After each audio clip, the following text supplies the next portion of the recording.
जंगल में एक खूंखार लकड़बग्घा रहता था और उससे जंगल के सभी जानवर बहुत डरते थे। भैया, अब यहाँ पर खड़ा रहना ठीक नहीं है। क्यों? अब क्या हो गया यहाँ पर? हमको थोड़ी देर ही तो हुई है। अरे आपको नहीं पता, अब वो खूंखार लकड़बग्घा शिकार पर निकलने वाला है। अगर उसकी नजर हम पर पड़ गई तो यहीं पर चीर फाड़ कर खा जाएगा। और मैंने सुना है कि लकड़बग्घे शिकार को मारते नहीं है, उसको जिंदा ही खाने लग जाते हैं, जिससे शिकार को बहुत ज्यादा दर्द होता है। अरे हाँ, ये तुमने बहुत सही समय पर याद दिलाया। इससे पहले वो खूंखार लकड़बग्घा यहाँ पर आ जाए, उससे पहले यहाँ से कल्टी मार लेते हैं। डंकी और डियर वहाँ से कल्टी मार गए। कुछ देर बाद वहाँ से वो खूंखार लकड़बग्घा गुजरा।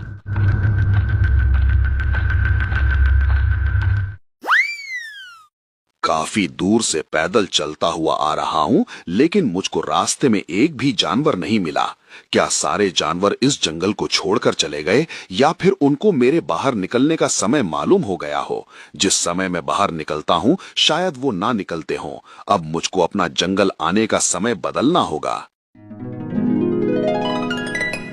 चलो मेरे बच्चों, जल्दी जल्दी चलो, इससे पहले दोपहर हो जाए और वो खूंखार लकड़बग्घा शिकार के लिए निकले। हमको दोपहर होने से पहले अपना भोजन लेकर घर लौटना होगा। पर मम्मा, हम उस लकड़बग्घे से डरते क्यों हैं? वो इसलिए बेटा, वो लकड़बग्घा बहुत जालिम और खूंखार शिकारी है। वो किसी पर दया नहीं करता। अगर उसको एक बार शिकार दिख गया तो वो उसको जिंदा ही फाड़ डालता है। इसीलिए मेरे बच्चों, पूरा जंगल उस लकड़बग्घे से डरता है। इसीलिए दोपहर को कोई बाहर नहीं निकलता।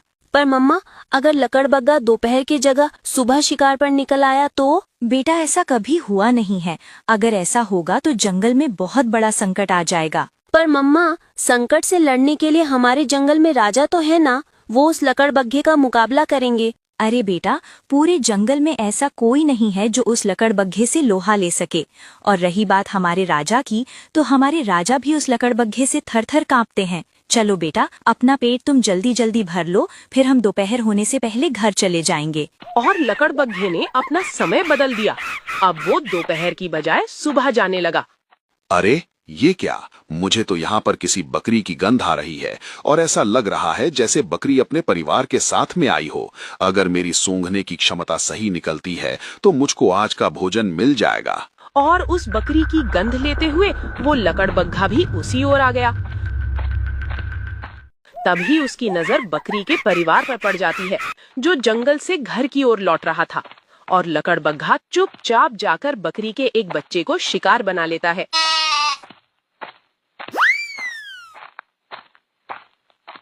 बकरी ने घर जाकर देखा तो उसका एक बच्चा उसके पास नहीं था। अरे, मेरा एक बच्चा कहाँ चला गया? कहीं ऐसा तो नहीं है वो जंगल में ही रह गया हो? मैंने तो अपने बच्चे पर ध्यान ही नहीं दिया। कहीं किसी शिकारी ने उसको शिकार ना बना लिया हो। मुझको जल्दी जाना चाहिए। और बकरी ने जंगल में जाकर देखा तो खूंखार लकड़बग्घा उसके बच्चे को खा चुका था। हे भगवान, इस खूंखार लकड़बग्घे ने तो मेरे बच्चे को खा लिया। अगर मैंने इसको कुछ बोला तो ये मुझको भी फाड़ कर खा जाएगा। एक काम करती हूँ, राजा के पास जाकर इसकी शिकायत करती हूँ। वो इसको अच्छा सबक सिखाएंगे। और बकरी सीधे राजा के पास चली गई। महाराज, मेरे साथ इंसाफ कीजिए, मुझे न्याय दीजिए महाराज। तुम्हारे साथ न्याय जरूर होगा। बताओ, किसने अन्याय किया है तुम्हारे साथ? महाराज, एक लकड़बग्घे ने मेरे बच्चे को मार दिया और वो उसका मांस खा रहा है। आप उसको इतनी भयानक सजा दो कि वो दोबारा किसी के बच्चे को अपना शिकार न बना सके। तुम चिंता मत करो, तुम्हारे साथ न्याय जरूर होगा। महामंत्री, तुम शीघ्र जाओ और उस लकड़बग्घे को हमारे दरबार में बुला कर लाओ।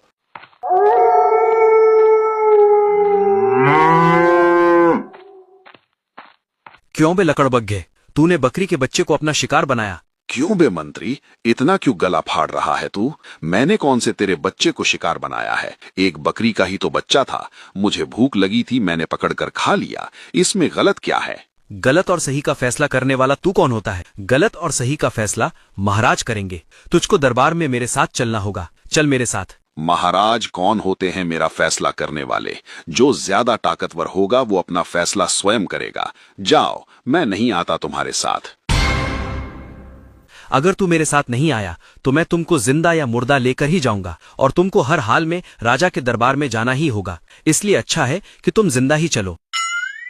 मुझे लगता है मंत्री तुझको ही मुर्दा पहुंचाना पड़ेगा तेरे दरबार में। मैं नहीं चाहता कि राजा के साथ मेरा कोई झगड़ा हो, पर तुमने मुझे झगड़ा करने पर विवश कर दिया है। आज मैं तुझको ऐसा मजा चखाऊंगा, तू तो क्या जंगल का कोई भी जानवर मुझे बुलाने के लिए मेरे पास नहीं आएगा। और लकड़बग्घे ने इतना कहकर महामंत्री के ऊपर हमला कर दिया और कुछ ही देर में महामंत्री को घायल कर दिया। महामंत्री वहां से अपनी जान बचाकर भाग गया। महाराज, वो लकड़बग्गा सच में बहुत खूंखार है। उसने मेरे साथ आने से मना कर दिया और जब मैंने उसको जबरदस्ती लाने की कोशिश की तो उसने मुझको बहुत बुरे तरीके से घायल कर दिया और मैं बड़ी मुश्किल से अपनी जान बचाकर आया हूँ। मुझे नहीं लगता जंगल का कोई भी जानवर उसको पकड़कर आपके पास ला पाएगा। कोई बात नहीं है महामंत्री, हम स्वयं जाएंगे उसके पास और उसको सजा भी देंगे। मेरी बात मानो महाराज, आप अकेले मत जाओ। आप अपनी सहायता के लिए किसी ताकतवर जानवर को ले जाओ। वो लकड़बग्गा सच में बहुत खूंखार है, कहीं वो आपके ऊपर भी हमला न कर दे। हम जंगल के राजा हैं और हमसे ताकतवर जंगल में कोई दूसरा प्राणी नहीं है। हम उस लकड़बग्घे को अच्छा सबक सिखाएंगे और उसको कड़ी से कड़ी सजा देंगे। बस तुम हमारा इंतजार करो यहीं पर।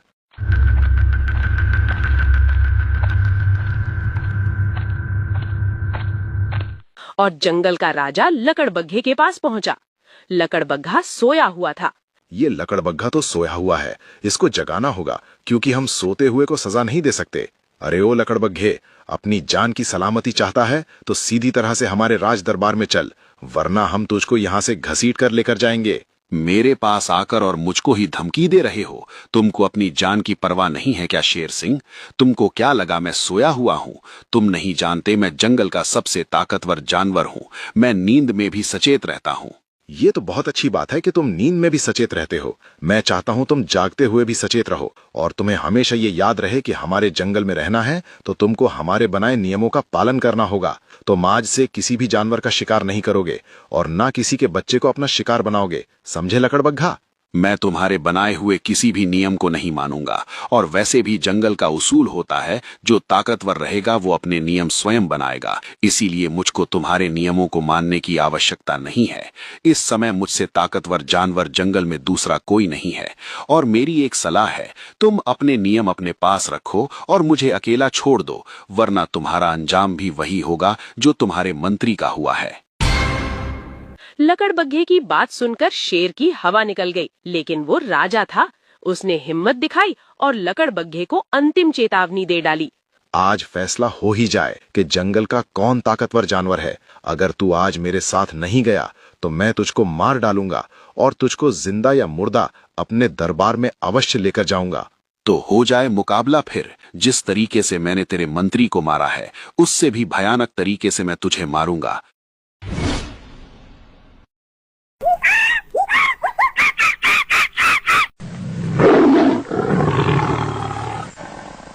और दोनों ने एक दूसरे के ऊपर हमला कर दिया। लकड़बग्घा बहुत खूंखार था और शेर सिंह वहां से अपनी जान बचाकर भाग गया। अगर दोबारा मेरे पास आया तो तुझे जान से मार दूंगा। होगा तू राजा अपने वहां का, लेकिन इस जंगल का सबसे ताकतवर जानवर मैं हूँ, इसीलिए खुद का फैसला मैं खुद ही करूंगा। क्या हुआ महाराज? आपकी हालत को देखकर तो लग रहा है कि लकड़बग्घे ने आपको भी अच्छे तरीके से रगड़ दिया है। हाँ, तुमने बिल्कुल ठीक कहा था महामंत्री। वो लकड़बग्गा सच में बहुत ज्यादा ताकतवर और खतरनाक है। उससे मैं तो क्या, मेरे जैसे 2 शेर मिलकर भी उसका मुकाबला नहीं कर सकते। मुझे लगता है अब जंगल में लकड़बग्घा अपनी मनमानी करेगा और वो जंगल के प्रत्येक जानवर को अपना शिकार बना लेगा। लेकिन महाराज, ये तो बहुत गलत बात है। आप इस जंगल के राजा हो और सभी जानवर आपके बनाए हुए फैसले को मानते हैं। फिर ये लकड़बग्गा किस खेत की मूली है? क्यों ना हम दोनों एक साथ उसका मुकाबला करें, चाहे फिर हम पूरी तरीके से क्यों ना मर जाएं या फिर उस लकड़बग्गे को मार देंगे। नहीं, उस लकड़बग्घे के हाथों से मरने से अच्छा है हम कुछ और तरकीब निकाले। तुम एक काम करो, तुम डियर को बुला कर लाओ, अब वही समस्या का कुछ हल निकालेगा।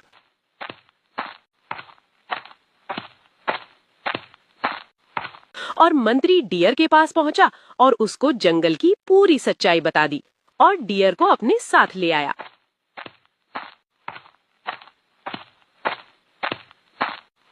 डियर, तुम आ गए। हमको तुम्हारा बहुत बेसब्री से इंतजार था। तुमको तो महामंत्री ने बता दिया होगा कि मुझको और महामंत्री दोनों को उस लकड़बग्घे ने बुरी तरीके से पीटा है। अगर हम भागकर नहीं आते तो वो हमको मार देता। हाँ, मुझे महामंत्री ने सब कुछ बता दिया है। अब सवाल ये होता है कि जंगल का कौन सा प्राणी है जो उसको अच्छा सबक सिखा सके और उसको इस जंगल से बाहर निकाल सके। हाँ, तो अब तुम एक अच्छा सा उपाय बताओ जिससे हम उस लकड़बग्घे से छुटकारा पा सकें। आप चिंता मत करो महाराज, वो लकड़बग्घा कल इस जंगल में दिखाई नहीं देगा। और डियर वहां से चला गया।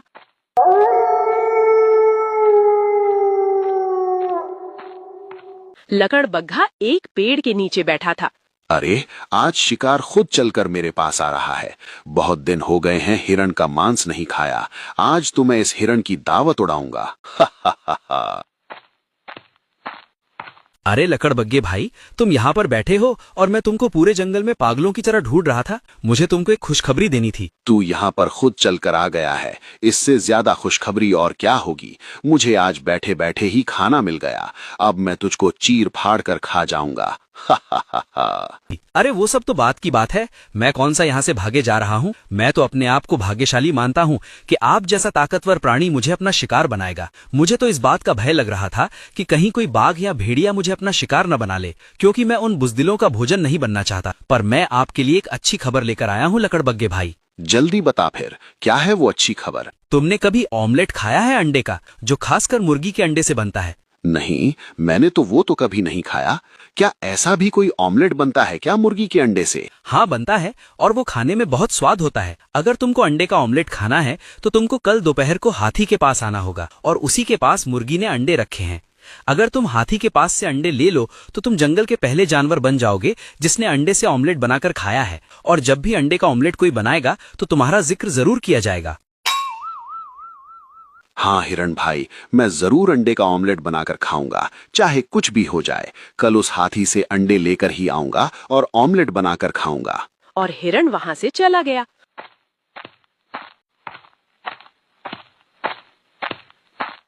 और जाकर मुर्गी के पास पहुंचा। अरे मुर्गी बहन, तुमको पता है आज तुम पर बहुत बड़ा खतरा आने वाला है। हे भगवान, खतरा? मैं तो बहुत छोटी सी हूँ, भला मैं इतने बड़े खतरे का सामना कैसे कर पाऊंगी? वैसे क्या है वो खतरा? वो खतरा है एक लकड़बग्घा जो तुम्हारे अंडों पर अपनी नजर गड़ाए हुए है, और वो तुम्हारे अंडों से ऑमलेट बनाकर खाने वाला है। अगर तुम अपने अंडों को बचाना चाहती हो तो तुम यहाँ से भाग जाओ। लेकिन हिरन भाई, मैं उस लकड़बग्घे से कब तक भाग सकती हूँ? वो एक न एक दिन मुझको और मेरे अंडों को खा ही जाएगा। अब आप ही मुझको कोई उपाय बताओ जिससे मैं अपने अंडों को उस लकड़बग्घे से बचा सकूं। तो तुम एक काम करो, तुम हाथी दादा के पास चले जाओ। कोई भी जानवर हाथी दादा से पंगा लेना नहीं चाहता। अगर तुम उनके पास अपने अंडे रख दो, फिर लकड़बग्घा तो क्या, उसका बाप भी वहाँ से अंडे नहीं ले सकता। ठीक है हिरन भाई, मैं आज ही अपने अंडे हाथी दादा के पास रखाती हूँ। और मुर्गी हाथी दादा के पास जाकर अंडे रख देती है।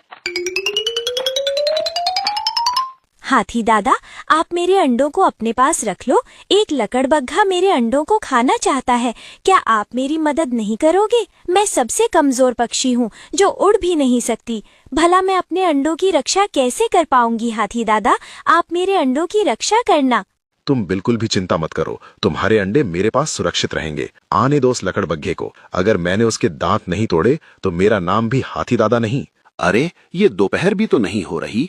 आज तो मुझको दोपहर का बहुत बेसब्री से इंतजार है। हिरण भाई ने बताया था कि अंडे का ऑमलेट खाने वाला मैं पहला जानवर बनूंगा, और जब भी अंडे का ऑमलेट बनेगा तो मेरा जिक्र जरूर होगा। अब बस दोपहर हो जाए, फिर मैं अंडे का ऑमलेट खाऊंगा। फिर कुछ समय बाद दोपहर हो गया और लकड़बग्घा हाथी के पास चला गया अंडे लेने के लिए। अरे ओ हाथी, चल उस मुर्गी के अंडों को मुझे दे दे और मुझको उनका ऑमलेट बनाकर खाने दे। मुझे पहले ही पता था तू यहाँ पर अपने दांत तोड़वाने के लिए जरूर आएगा, इसीलिए मैंने पहले ही तेरा बंदोबस्त कर दिया था। तुझको एक मासूम अबला मुर्गी के अंडों को खाते हुए शर्म नहीं आती? अगर कोई तेरे बच्चों को मारकर खाए तो तुझे कैसा लगेगा? अरे, मैं यहाँ पर तेरा प्रवचन सुनने के लिए नहीं आया। शायद तू नहीं जानता कि मुझसे जंगल का राजा भी दहशत खाता है।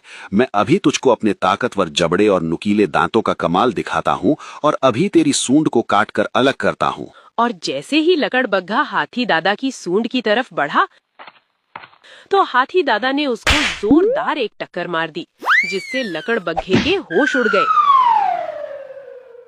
अरे बाप रे, इसने तो एक ही बार में मुझको अधमरा कर दिया। अगर मैं दोबारा इसके पास गया तो ये मुझको मार डालेगा, और गलती से इसने मेरे ऊपर अपना पैर रख दिया तो मेरा कचुम्बर ही निकल जाएगा। इससे पहले कि ये मुझे मार डाले, मैं यहाँ से भाग जाता हूँ।